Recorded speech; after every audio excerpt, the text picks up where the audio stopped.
संगमनी वसूनां चिकितुषी प्रथमा यज्ञियानां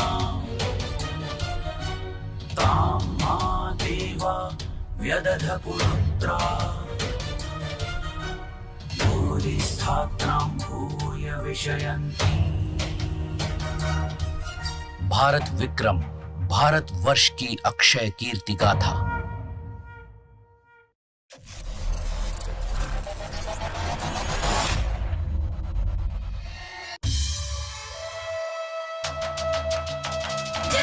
नायक गणनायक संवत्रवर्तक सहसांक सम्राट विक्रमादित्य की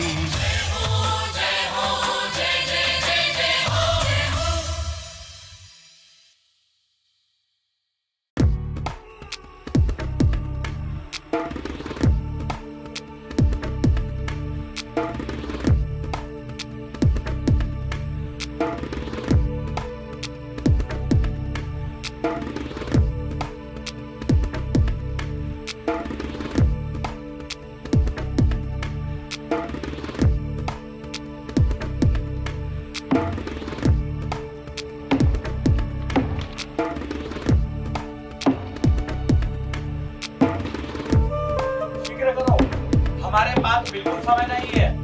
प्रातः से पहले कार्य समाप्त करना है। जय श्री महाकाल। मित्रों, वन हमारी प्रकृति का एक अहम हिस्सा है और प्रकृति को हम परमात्मा की तरह पूजते हैं। लेकिन जैसे जैसे समय आगे बढ़ा, जनसंख्या में वृद्धि हुई, लोग अपनी सुख सुविधा के लिए इन वनों का विनाश करते चले गए। वनों का नष्ट होना हमारे लिए ही नहीं, अपितु पशु पक्षियों के लिए भी उतना ही हानिकारक है।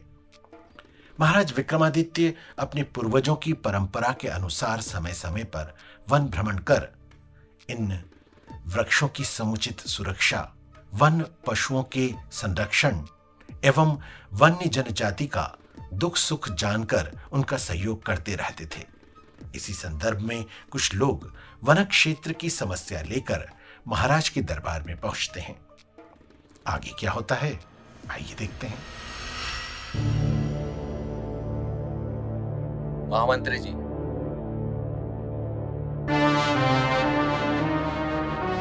आज की कार्रवाई प्रारंभ की जाए।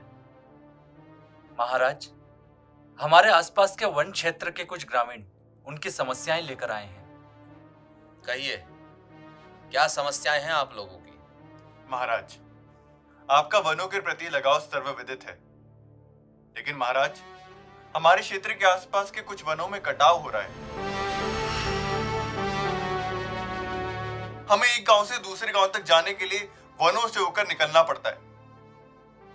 परंतु महाराज, कुछ समय से वनों से निकलते हुए वन क्षेत्र रिक्त प्रतीत हो रहे हैं। ऐसा लग रहा है महाराज कि कुछ लोगों के द्वारा वनों का तेजी से कटाव हो रहा है। किंतु वनवासी, तुम ये सब इतने विश्वास के साथ कैसे कह सकते हो? हम निरंतर वनों के भ्रमण पर निकलते हैं, किंतु हमने तो कभी कोई ऐसी घटना घटित होते हुए नहीं देखी। क्या तुमने किसी को एक कार्य करते हुए देखा है?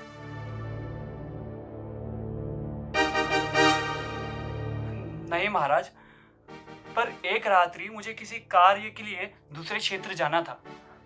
रात्रि के मध्य पर जब मैं वनों के मध्य क्षेत्र में पहुंचा तो मुझे कुछ ध्वनि सुनाई पड़ी। मैंने उस ध्वनि का पीछा किया तो वहां कोई नहीं था। पर महाराज, ये वही क्षेत्र था जहां हमने अत्यधिक मात्रा में वृक्षों की कटाई और कमी देखी। महाराज, महामंत्री जी, हमारे राज्य में इस तरह के कार्य घटित हो रहे हैं और हमें ज्ञात तक नहीं। क्षमा करें महाराज, हम अतिशीघ्र इस याचिका की विवेचना करेंगे। वनवासी, तुम सतर्क रहना और जैसे ही कोई जानकारी प्राप्त हो, हमें शीघ्र ही सूचना देना। इस तरह तो कोई भी शत्रु वहां पर अपना शिविर स्थापित कर हमारे राज्य पर आक्रमण कर सकता है। हम तुम्हारी इस याचिका पर शीघ्र ही कार्रवाई करेंगे और इस दिशा में छानबीन भी करवाएंगे। महाराज की जय हो।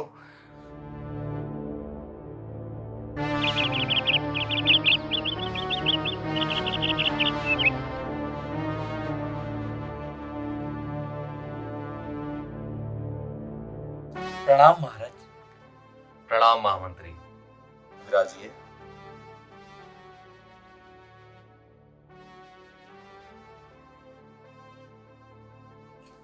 महामंत्री जी, हम आपसे वन कटाव जैसे गंभीर विषय पर चर्चा करना चाहते हैं।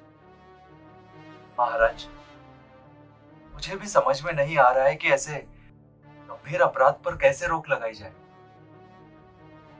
हमें सावधान रहने की आवश्यकता है महामंत्री जी, और शीघ्र ही पता लगाना होगा उन अपराधियों के बारे में, अन्यथा हमारा राज्य किसी गंभीर षड्यंत्र का शिकार हो सकता है। जी महाराज। महामंत्री जी, हम कल नगर भ्रमण पर चलेंगे। ठीक है महाराज, मैं अभी सारी व्यवस्था देख लेता हूँ। नहीं महामंत्री, हम कल नगर भ्रमण वेश बदल कर करेंगे, साधारण प्रजा के रूप में, केवल आप और हम, किंतु इसके बारे में किसी को ज्ञात नहीं होना चाहिए। जैसी आपकी आज्ञा महाराज, आप निश्चिंत रहिए।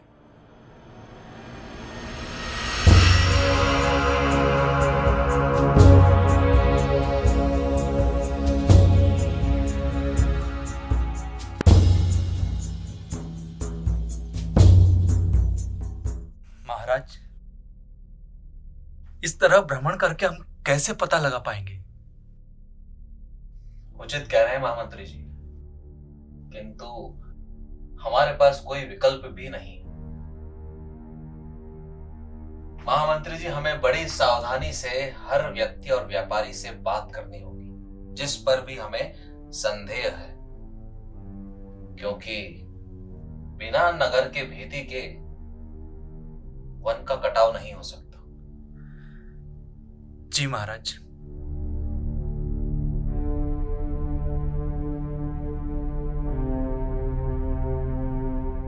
चलिए महामंत्री जी, आगे और कुछ देखते हैं।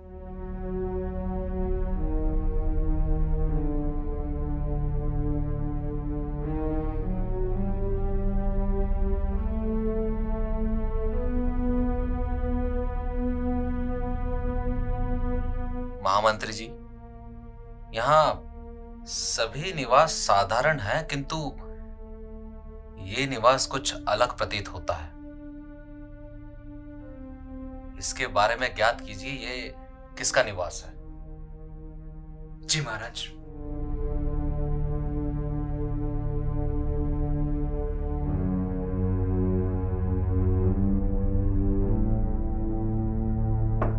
कोई है? मित्र, कोई है अंदर?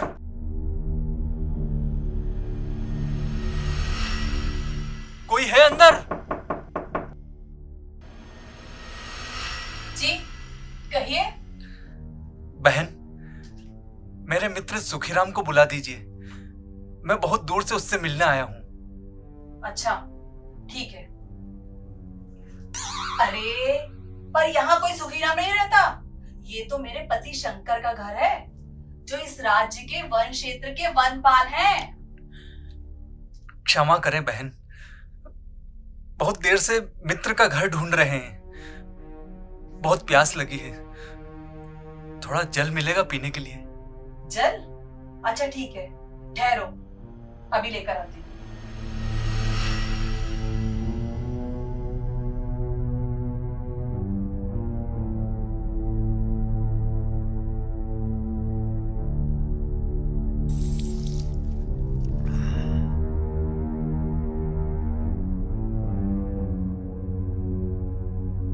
धन्यवाद बहन। ठीक है ठीक है, जाओ जाओ अब, जाओ अब।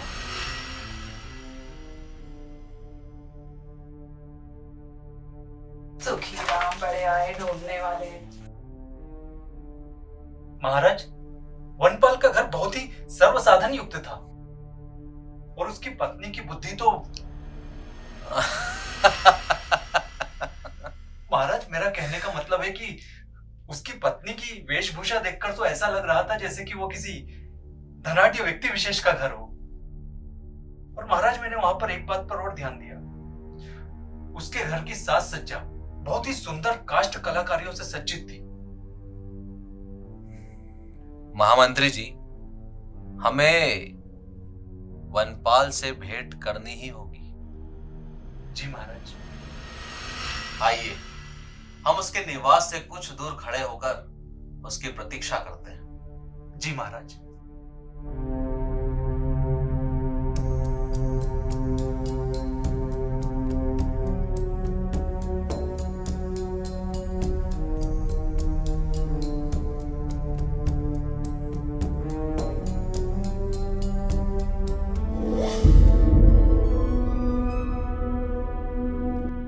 महामंत्री जी, लगता है यही वनपाल है। जी महाराज। अब हमें उसके घर से बाहर निकलने की प्रतीक्षा करनी होगी। जी महाराज।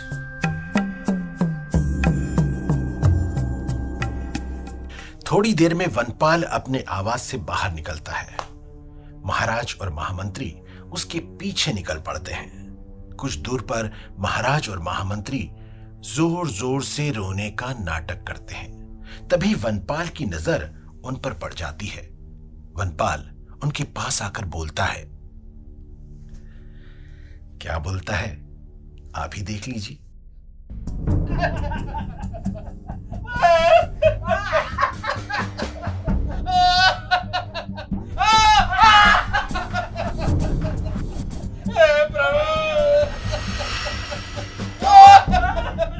इतना चिल्ला क्यों रहे हो? जी, हम दोनों भाई हैं। हमारा संपूर्ण व्यापार चौपट हो गया है। अब हमारे पास कुछ नहीं बचा है जिससे हम अपने परिवार का भरण पोषण कर सके। इसीलिए हम अपने प्राण त्यागने जा रहे हैं। दिखने में तो इतने हट्टे कट्टे लगते हो दोनों के दोनों। कोई भी कार्य कर सकते हो, मरना कायरता है।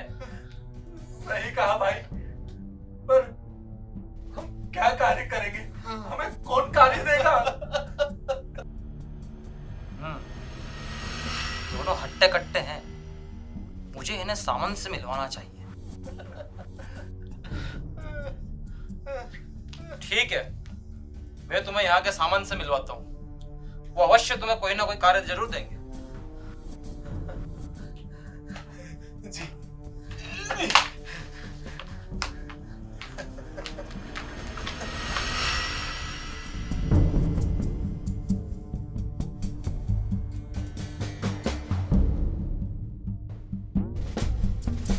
राम सामंत जी।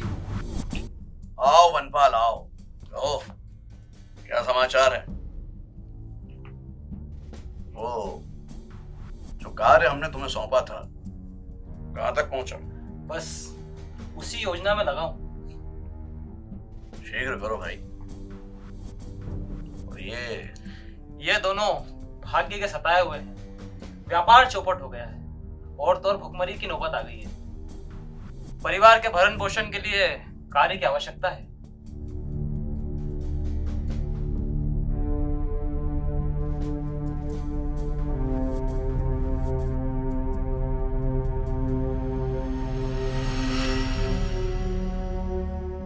एक कार्य करो, मन के मध्य क्षेत्र में हमें वन कटाव के लिए कुछ और व्यक्तियों की आवश्यकता है।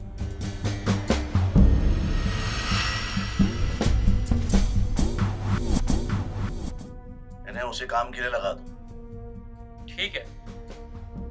और हाँ, नियम ठीक से समझा देना। ठीक है। आपका बहुत बहुत आभार। धन्यवाद। सही कहा भाई, आपका बहुत बहुत आभार।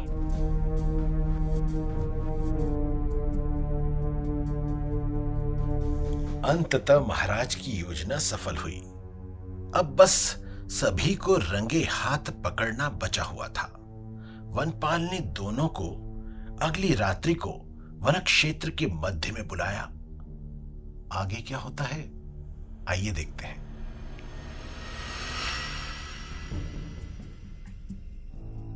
वनपाल जी,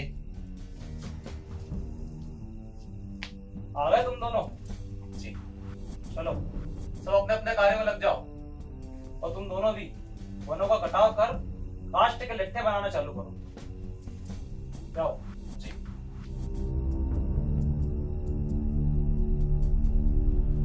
जाओ। तो अपने अपने काम पे लग जाओ। जा।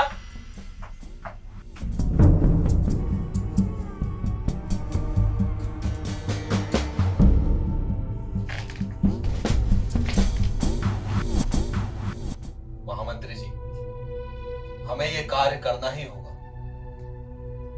ताकि हम जान सकें कि इन कास्ट के लट्ठों को कहां ले जाया जाता है और कौन कौन इस अपराध में सम्मिलित है। जी महाराज।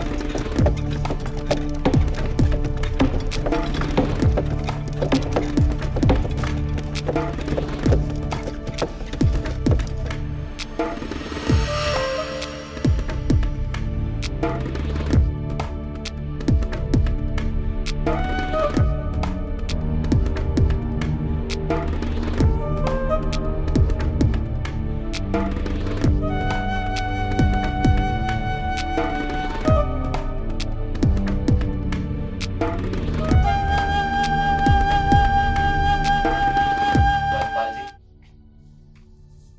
एक जिज्ञासा है। पूछो। इन कास्ट के लट्ठों को कहां ले जाया जाता है? तुम अपने काम से काम रखो, इधर उधर ताक झाक करने की जरूरत नहीं है। जाओ। जी क्षमा कीजिएगा।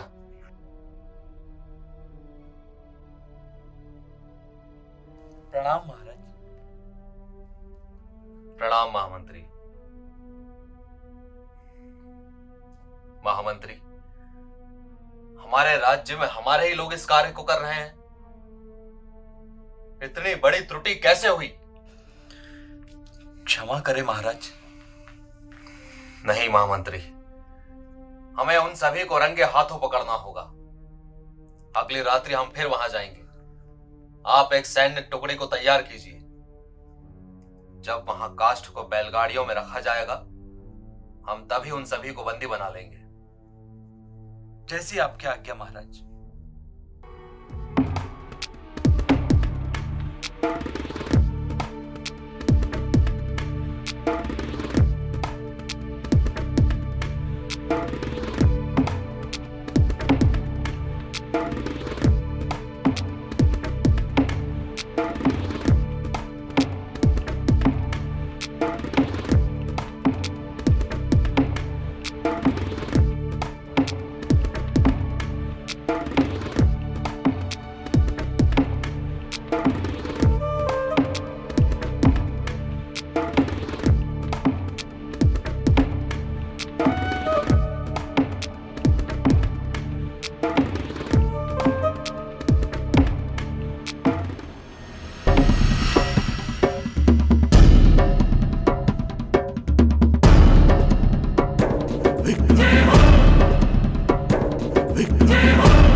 महाराज, वनपाल और सामंत ने हमारे आसपास के वन क्षेत्रों में वृक्षों का कटाव कर काष्ठ के लट्ठे बनाए और उन्हें बैलगाड़ियों में लाद कर अन्य राज्यों में विक्रय कर अत्यधिक धन अर्जित किया है।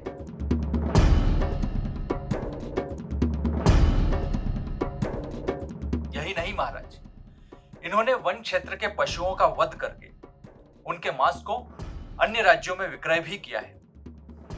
क्षमा करें महाराज, क्षमा करें। ये सामंत ने हम पर मृत्यु का भय बनाकर हमसे ये सब अपराध कराया है महाराज। क्षमा करें महाराज, क्षमा करें। अपराध तो तुमने भी किया है वनपाल। तुम्हारा दायित्व वृक्षों और पशुओं की रक्षा करना है। हम दंडाधिकारियों को आदेश देते हैं कि तुम्हें कठोर दंड दिया जाए। क्षमा करें महाराज, क्षमा करें। मैं विवश था महाराज। पड़ोसी राज्य के सैनिक मुझ पर दृष्टि रखे हुए थे। उन्हीं के भयवश मुझसे यह अपराध हो गया महाराज। क्षमा करें महाराज। वनवासी, पशु और वृक्ष परस्पर भाई माने जाते हैं। राज्य की सीमाओं की सुरक्षा करना तुम्हारा दायित्व है। तुम चाहते तो हमें गुप्तचर के द्वारा सूचना पहुंचा सकते थे, किंतु नहीं। तुम सभी ने भयवश नहीं अपितु लाभवश इस अपराध को किया है। हम तुम सभी के दोनों हाथों के अंगूठे काटने का दंड देते हैं।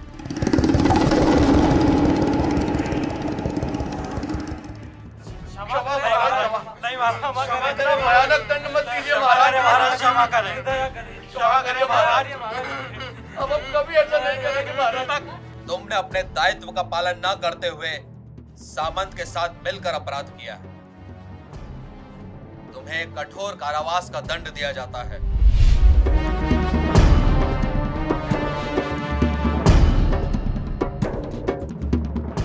तुमने राजद्रोह किया है सामंत, जो किसी भी स्थिति में क्षम्य नहीं है। तुम्हें सभी के सामने सूली पर लटकाकर दंडित किया जाएगा और साथ ही तुम्हारी संपूर्ण संपत्ति राजसात की जाती और तुम्हारे परिवार को भी राज्य से निष्कासित किया जाता है। महाराज क्षमा करिए महाराज, क्षमा।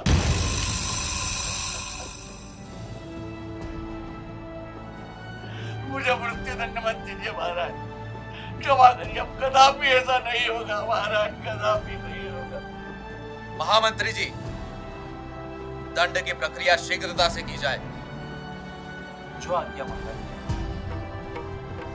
महाराज नहीं महाराज, महाराज, महाराज क्षमा कीजिए महाराज, महाराज अब कभी नहीं।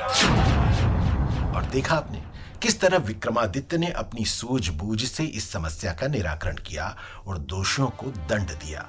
और यही नहीं, उस पड़ोसी राज्य को जिसने वन कटाव करवाया था उस पर आक्रमण कर वहां के राजा को भी दंड दिया और उस राज्य को अपने अधीन कर लिया। ऐसे महान सम्राट वीर विक्रमादित्य को नमन, जिसने अपने पूर्वजों की चली आ रही इस धरोहर की रक्षा की। जय महाकाल, जय वीर सम्राट विक्रमादित्य की। जननायक गणनायक संवत् प्रवर्तक सहसांक सम्राट विक्रमादित्य की। महाकाल हर सिद्धि भैरव उपासक शकारी विक्रमादित्य की जय हो।